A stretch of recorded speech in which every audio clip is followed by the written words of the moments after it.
on 120 Minutes. I'm Louis Largent, and we are here with one of the unsung members of Depeche Mode. This is Alan Wilder sitting next to me.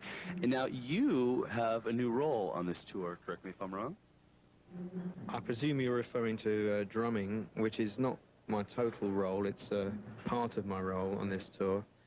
It really transpired that we needed to incorporate a lot more live performance into the live show, having taken that approach when we made the album, and it became obvious halfway through the album that we'd have to translate that to live. So I thought it would be an interesting challenge for me to actually try and learn to play drums and give myself something quite difficult to do on stage, because sometimes the keyboard parts are fairly straightforward and it can get a bit boring.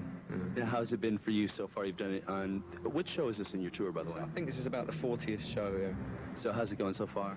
It's been brilliant. I mean, the gigs have been great, and we've had some brilliant audiences all across Europe. It's been a lot of hard work. We've had a few little technical problems along the way, but this is all par for the course. Now, your legend has it that you're the guy who spends the most time in the studio.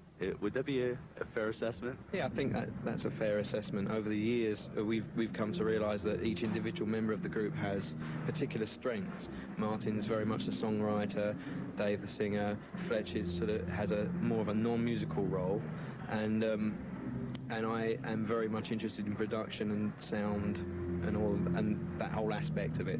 So, you know, the others are often quite happy to let me and maybe Flood do a lot of what we call the screwdriver work, you know, the train spotter type work and the detailed work of what we do. And then people that get quickly bored in the studio, like Martin, will utilise him to just throw ideas very quickly at something and then tell him to go away and come back later and see what he thinks of what we've done to it.